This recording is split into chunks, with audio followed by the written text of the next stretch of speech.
100 शब्द प्रति minute dictation start करते हैं 5 सेकंड बाद।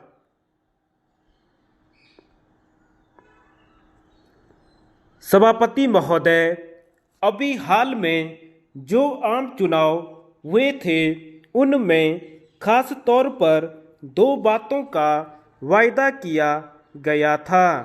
एक तो बेकारी की समस्या को हल करेंगे और दूसरे देश की गरीबी को दूर करेंगे।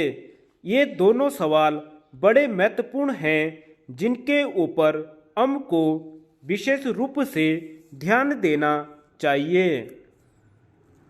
श्रीमान, जमीन के संबंध में यह कहा जाता है कि उसकी हदबंदी होनी चाहिए।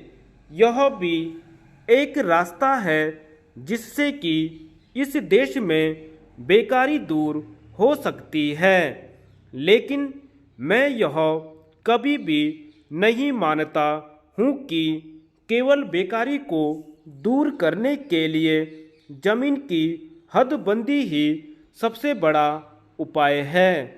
इससे थोड़ी बहुत समस्या हमें जरूर मिल सकती है, लेकिन जब तक देश में उद्योग धंधे न बढ़े, चाहे वह बड़े उद्योग धंधे हों अथवा कुटीर उद्योग हो, तब तक देश में बेरोजगारी की समस्या हल नहीं हो सकती है। श्रीमान, हमने एक नीति तय की है और वह नीति मिली-जुली अर्थव्यवस्था की है, जहाँ पर जितने भी लोग बैठे हुए हैं उनमें से कुछ कम्युनिस्ट हैं जो लगातार पब्लिक सेक्टर की आवाज़ उठाते हैं। मैं एक चीज़ यहाँ साफ कर दूं कि यहाँ पर जब किसी चीज़ का हल नहीं निकलता है तो 2 बातें आमतौर पर कह दी जाती हैं। एक तो पब्लिक सेक्टर का नाम ले लिया जाता है और दूसरे कॉरपोरेशन बनाने की बात कह दी जाती है। दोनों न हो तो कमीशन बैठाने की बात की जाती है। इन कमीशनों को बैठाने के बाद जो उनकी सिफारिशें होती हैं उनको अमल में लाने तक फिर चुनाव आ जाता है। इस प्रकार यह समस्या का समाधान नहीं कहा जा सकता। इस प्रकार कुछ लोग तो पब्लिक सेक्टर की ही बात करते हैं, लेकिन सरकार का कभी भी यह दृष्टिकोण नहीं रहा कि देश में सभी उद्योग पब्लिक सेक्टर में हों। किंतु यह भी सही है कि देश के महत्वपूर्ण उद्योगों को पब्लिक सेक्टर में होना चाहिए। जहाँ तक प्राइवेट सेक्टर का ताल्लुक है, जहाँ तक उनमें मजदूरों को सुविधाएं देने का सवाल है, उनके हितों का सवाल है, उस पर हमें गौर करना चाहिए। उनको भी उद्योग में हिस्सेदार बनाया जाना चाहिए, जैसा कि पब्लिक सेक्टर में किया जा रहा है। ऐसा करने से दोनों सेक्टरों में उद्योग स्थापित करने से देश में चहुमुखी प्रगति होगी और देश खुशहाली की ओर बढ़ेगा। मैं प्रार्थना करता हूँ कि ऐसी चीज़ों में किसी प्रकार का घोटाला न हो, इसके लिए आपको कार्य करना चाहिए। अगर आप हरिजनों और आदिवासियों का उद्धार करना चाहते हैं तो जहाँ पर भी भ्रष्टाचार की शिकायतें सामने आएं, उनकी जांच होनी चाहिए और अपराधी को सख्त से सख्त सजा मिलनी चाहिए।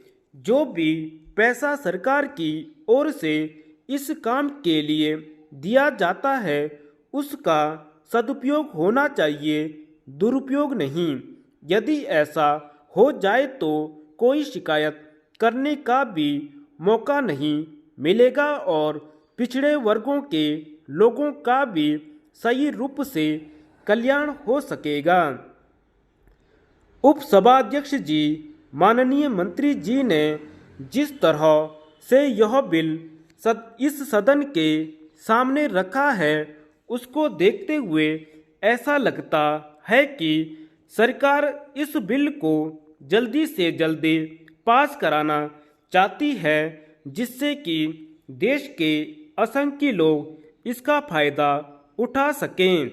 लेकिन मैं नहीं समझता कि इस कानून के पास हो जाने के बाद लोग इससे फायदा उठा सकेंगे। इसका कारण यह है कि जिस तरीके से इस बिल की धाराएं हैं, उनसे कई बातें स्पष्ट होती।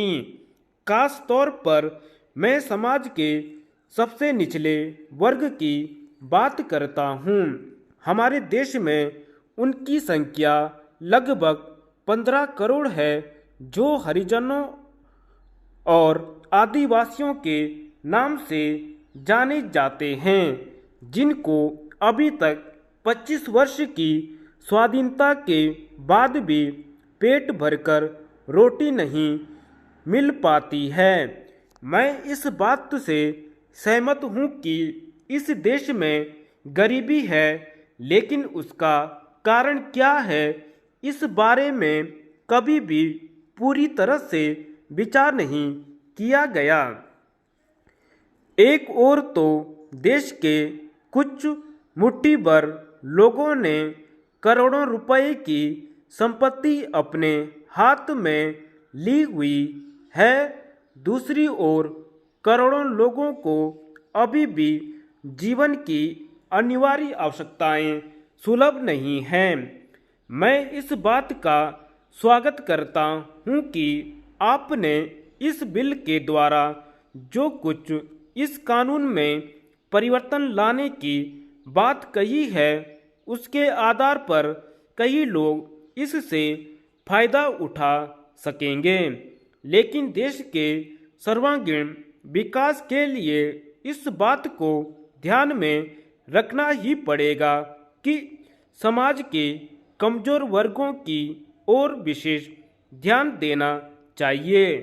मैं इस बात का समर्थन करता हूं कि आप इस तरह का कानून पास करें, लेकिन इसके साथ ही मैं अपने आप से निवेदन करना चाहता हूं कि अभी तक क्या आपने सच्चे दिल से जो इस बारे में कार्य किया है, इसकी जानकारी दें। अगर सभी लोग अपने हृदय पर हाथ रखकर गरीबों की भलाई के लिए सोचें तो इस देश से गरीबी सिर पर पैर रखकर भागती नजर आएगी। हम यह चाहते हैं कि जो कोई भी कार्य आप अपने हाथ में लें, उसमें इस देश के गरीब लोगों को ध्यान में रखा जाना चाहिए। जिस देश में गरीब गरीब होता जाता है और अमीर अमीर होता जाता है, वहाँ पर कभी भी उन्नति नहीं हो सकती और एक दिन वहाँ पर क्रांति की चिंगारी फूट सकती है। इस देश में पिछड़ी जातियों के लोगों की संख्या 1/4 है। ऐसी परिस्थिति में इस देश से छुआछूत और छोटे बड़े के भेद को खत्म करना होगा और अस्पृश्यता निवारण अधिनियम के द्वारा आपने कुछ हद तक इस देश से छुआछूत मिटाई है, लेकिन मैं आपसे अनुरोध करना चाहता हूँ कि इसकी जड़ें इस देश में बहुत गहरी हैं। अतः जिस तरीके से भी संभव हो उनकी जड़ों को ही खत्म कर देना चाहिए। तभी इस देश में सच्चे अर्थ में समानता और संपन्नता आ सकती है। इतना ही मुझे निवेदन करना है। धन्यवाद।